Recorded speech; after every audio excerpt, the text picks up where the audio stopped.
aujourd'hui, nous représente quand même le comité de Moraigne, nous représente aussi notre culture, notre qualité de savoir de faire au niveau de l'art. Donc, si on est là aujourd'hui, c'est pour vraiment faire causer notre expression, parce que notre corps, il cause qu'on nous fait vraiment du Moraigne. Et c'est là nous voit vraiment le côté de richesse que nos ancêtres a laissé pour nous, pour vraiment s'exprimer. On va parler de danse, de Moraigne. Est-ce que vous avez aussi des petits ateliers de danse aujourd'hui, de Moraigne?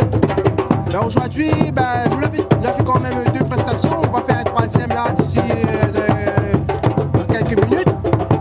Sinon ça, on a pu faire vraiment d'initiation, percussion que vous entendez là avec les jeunes. Le plus petit aujourd'hui, il avait 4 ans. Il a participé à cette journée-là. Merci beaucoup d'être présent sur le Festival Liberté Métis et je vous retrouve l'année prochaine. Merci à vous et bonne fête à tous. Bien écrasé, Liberté Métis, ce n'est pas seulement de la musique, c'est aussi de la culture, de la lecture. Je vous propose de retrouver un concept original, un livre, un transat, proposé par Biblioplage, aujourd'hui sur la plage de l'Étang Salé. Claudine, bonjour. Pouvez-vous nous parler de votre stand aujourd'hui pour le Festival Liberté Métis, votre concept Biblioplage? Alors bonjour, c'est très simple, c'est un livre, un transat.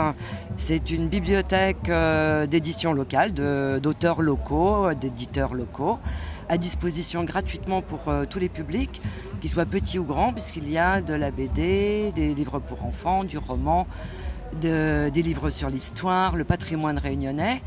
On prend un livre, on s'installe sous un transat. Une fois après lecture, on le rend et on peut en reprendre et découvrir toute la bibliothèque locale.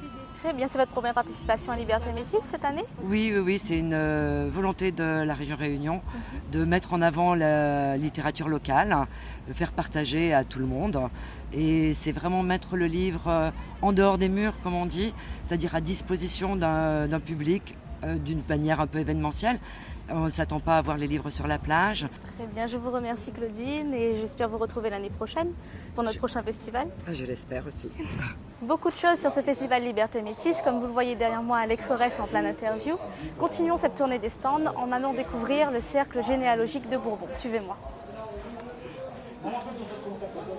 Monsieur Jean-Paul Rivière, bonjour. Bonjour. Alors, pouvez-vous me parler aujourd'hui de votre participation à ce festival Liberté Métis? C'est comme tous les ans, dans le cadre de ce festival, le CGB, Cercle généalogique de Bourbon, est donc invité à contribuer un peu à l'animation. Si je vous donne le nom de l'arrière-grand-mère de mon père, est-ce que vous pouvez faire une recherche Ça dépend si c'est l'arrière-grand-père. Si c'est marié avant 1935 et au plus tard en 1935, je pense que ça doit se trouver dans la base, ça doit être possible. Alors, Léocadie Maurice. Voilà, j'ai un Léocadie Maurice qui donc a été baptisé le 28 juin 1909 à Saint-Denis. Et dont le père était Joseph et la mère Joséphine Elisabeth. Merci beaucoup pour votre participation, Monsieur Rivière. Et je vous retrouverai certainement l'année prochaine, comme ça fait 2 ans que vous êtes ici, pour notre prochain festival Liberté Métis. Je pense, j'espère. Vous en savez un peu plus sur le festival Liberté Métis, les artistes se préparent et ils vous attendent nombreux dès ce soir au cœur du village, à l'Étang Salé.